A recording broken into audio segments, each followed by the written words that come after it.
melihat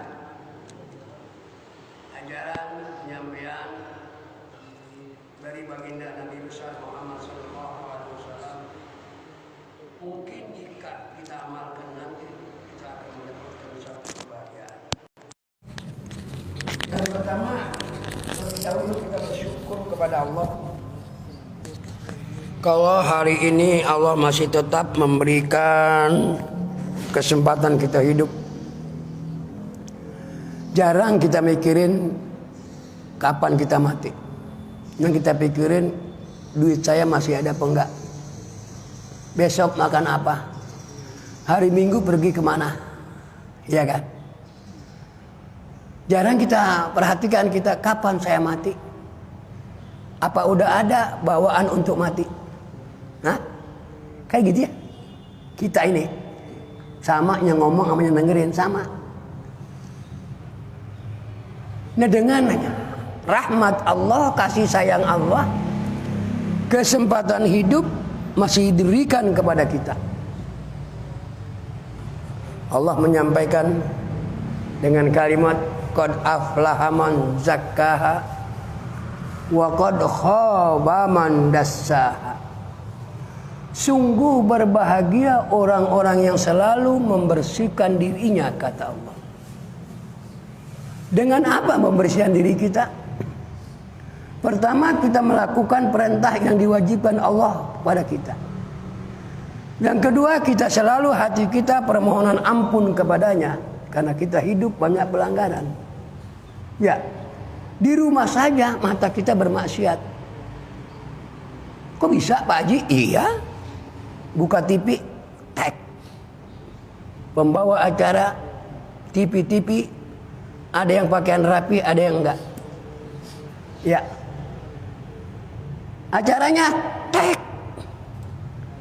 Ada lagi yang sedang berdansa. Wanita-wanita cantik berbusananya tapi enggak berbusana. Betul. Itu udah maksiat mata. Berdosa kita. Ya. Mumpung masih ada umur, kita masuk masjid, kita beristighfar, mohon ampun. Melalui ampunan Allah. Caranya bagaimana Allah yang ngampunin? Dengan melalui berwudu. Setiap orang mengambil air sholat, air sembahyang bahasa Jakarta, atau dia berwudu, maka dosa-dosa kecil keluar melalui tetesan-tetesan air yang kita basuh tangan kita, wajah kita, dan seterusnya. Begitulah keberuntungan orang yang melakukan perintah Allah. Maka kata Allah, berarti beruntung orang yang mau mensucikan dirinya. Ayat itu ada kelanjutan, wa man khaba faqad khaba wa man dassaha. Sungguh rugi celaka orang yang selalu mengotori dirinya. Berbicara jarang yang cakep-cakep. Hah? Punya HP tidak dimanfaatkan HP-nya. Cerita yang jelek-jelek, kirim gambar porno ke sana kemari, ya. Membual-bual. Yang satu membenci si A, menceritakan si B. Hidup itu selalu. Jarang kita itu manusia pikirin. Ya. Pejabat juga begitu. Politik juga begitu. Nggak ada pikiran mati. Kalau itu dia punya kewajiban, dia sadar bahwa orang Islam harus sholat. Selesai sholat, assalamualaikum, berangkat lagi, saudara. Makanya kita diajarin oleh Nabi. Kalau habis sholat jangan terburu-buru kabur. Baca istighfar. Kenapa harus istighfar? Barangkali wudhu kita kurang sempurna. Ya, sholat kita enggak khusyuk. Siapa yang khusyuk dah? Maaf, saya belum khusyuk sholat, Pak.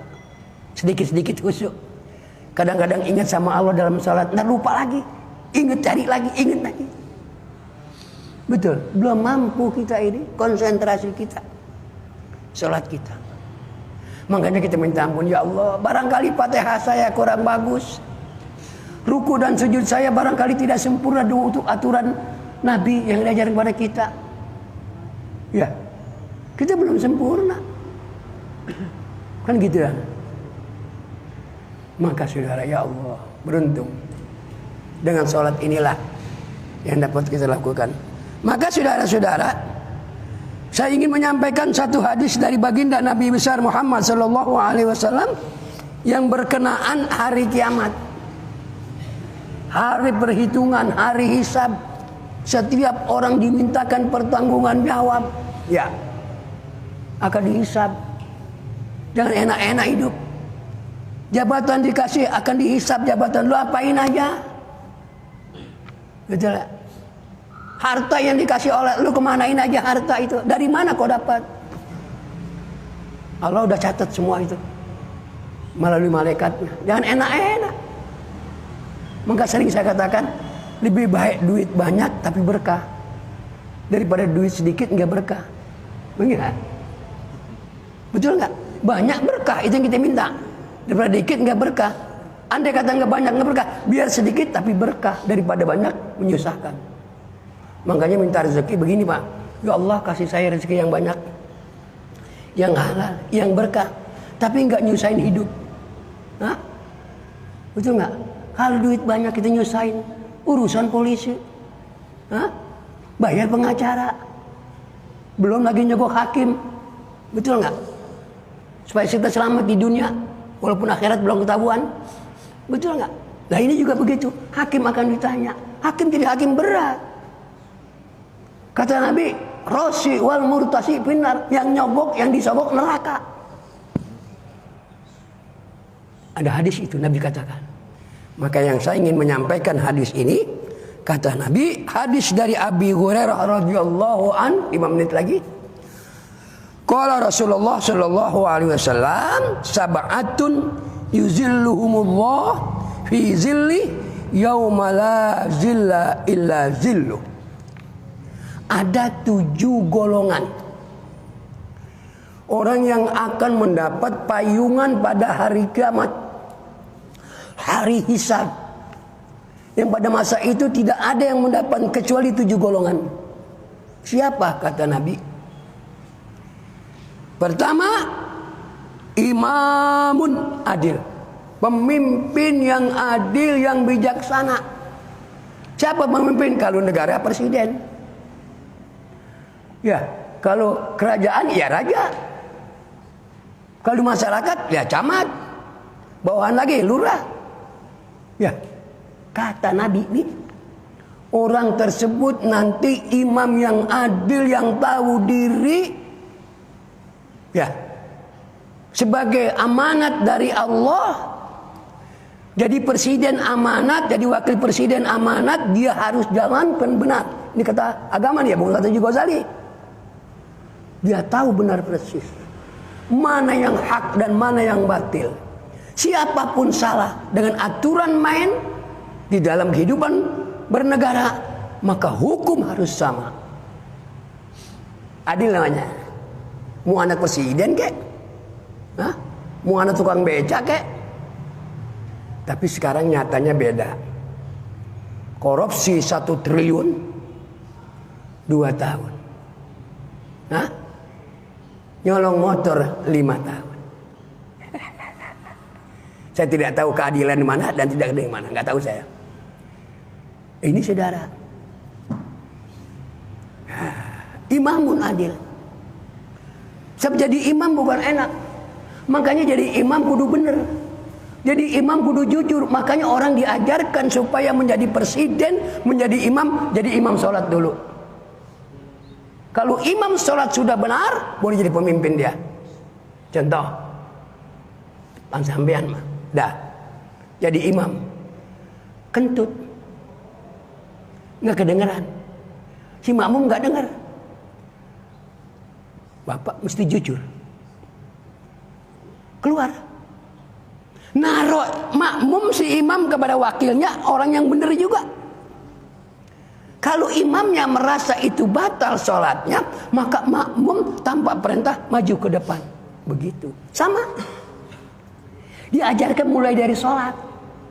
Kalau jadi presiden memang merasa nggak benar, keluar, ganti. Mulai dari imam. Betul nggak? Nah kalau kita semua imamnya benar, makmumnya benar semua, insya Allah inna salata tanha anil fahsya'i wal munkar. Dengan salat ini akan menjauhkan perbuatan-perbuatan yang menimbulkan Allah tidak ridho. Karena kita sholat ala lalu lantas jalan, ya begitulah. Barang haram hembat aja udah. Betul. Kita nggak tahu lagi mana yang hak, mana yang batil. Mestinya pemimpin ini yang akan mendapat payungan, kulil haq walau kana murran, katakan kalau itu pahit, katakan itu pahit. Kalau manis katakan pahit. Maka orang yang memiliki satu keadilan, kebijaksanaannya bagus, ilmunya ada, imannya ada, maka janji Nabi dia akan mendapat payungan di hari kiamat. Pada masa itu tidak ada satu orang pun yang bisa memberikan payungan. Panasnya matahari satu jengkal, Pak. Itu imam. Bagaimana lagi kata Nabi? Yang kedua, wasyabun nasa bi ibadatillah, seorang pemuda yang hatinya cinta dengan ibadah. Siapa pemuda? Orang yang mulai umur 40 ke bawah, masih muda, sedang gagahnya, sedang hebatnya. Kalau udah 40 ke atas mulai letoy. Apalagi sampai 70 kayak saya, nafsu gede, tenaga nggak ada. Iya dah, hah? Nafsu gede dah, tenaga nggak ada deh. Ya, itu sudah lemah sudah. Apalagi yang ketiga, saya singkat sebentar, 2 menit lagi. Kata Nabi, wa rajulun qalbuhu mu'allakun bil masajid. Yang akan mendapat payungan pada hari kiamat seorang laki-laki kita nih. Kalau tadi pemuda di bawah 40, ke atas 40 disebutnya laki-laki. Ya, siapa dia orang laki-laki? Yang hatinya cinta ibadah di masjid. Kalau nggak ke masjid nggak enak. Kalau nggak jamaah nggak enak. Nah, pikir kita sekarang, ya kan? Makanya justru pada masa COVID-20, belum 20 ya, baru 19 ya, dilarang kita masuk masjid. Saya tidak ikuti itu perintahnya. Saya terus masuk masjid. Saya khawatir kalau pas saya nggak ke masjid, nggak jamaah, Allah ambil saya punya umur. Makanya sayang kalau saya nggak sholat di masjid. Inilah orang yang akan mendapat payungan. Modalnya nggak pakai duit, Pak. Pokoknya kalau kita mau zuhur 11:30 sudah siap dia masuk masjid, mau sholat jamaah. Kita mau asar lagi, cepat lagi dia masuk masjid. Maghrib dia masuk masjid, isya dia masuk masjid, subuh sampai seterusnya, sampai akhir hayatnya. Insya Allah janji Nabi ini, asal kita ikhlas, hanya mencari ridha Allah, dia akan mendapat payungan dari Allah Subhanahu wa Ta'ala. Ini setelah kita dengar nih, padahal ada 7 tapi 3 aja udah mulai masuk waktu untuk sholat. Betul nggak? Sebab kalau ngaji lama-lama juga puyeng dengerin. Lama amat Pak Haji, nggak berhenti ini. Saya mau pergi, mau kemana? Oleh karena itu saudara, mari setiap zuhur saya berniat kalau masih ada umur, saya ingin membacakan ayat-ayat dan hadis. Bukan nasihat, baca aja. Saya kalau nasihat nanti salah. Begitu saudara. Jadi saya membaca, barangkali ada faedahnya buat saya dan faedah orang mendengar. Itu. Jadi sini kalau mau ikut dikit-dikit malam minggu ada qiyamul lail, Pak. Datang sini jam 3, nanti salat tahajud, salat tasbih, salat witir, ada makanan, makan subuh, pengajian terus, habis pengajian minum kopi, ada pisang goreng, setelah itu pulang. Mari kita udah waktunya ini, udah waktunya cari persiapan. Sebentar lagi kita akan pulang, ya. Dan kita merasa kita masih gagah, masih muda, mati masih jauh dah. Antri sekarang Pak, yang meninggal dunia nih. Apa yang tua duluan belum tahu, apa yang mudaan duluan belum tahu. Ya, bisa juga lay duluan, saya belakangan, bisa lah. Betul nggak? Karena ini saya punya milik Allah, sampean milik Allah. Nah, catatan sudah dicatat ente. Berapa tahun selai, berapa tahun hidupnya, saya nggak tahu.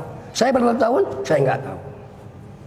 Maka tutup dengan suratul Fatihah. Mohon kepada Allah Subhanahu Wa Taala kita doakan orang-orang yang berjuang. Dan Bapak yang ada di sini, saya minta doa.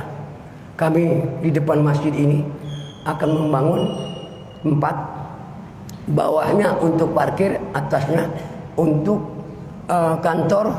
Nanti kita akan membuat koperasi masjid Nur Yakin. Mohon doanya. Siapa yang nanti ikut, dia punya keuntungan. Yang nggak punya duit, doain aja. Enggak, doa enggak, jangan sampai. Doa enggak, duit kagak kebangetan ya.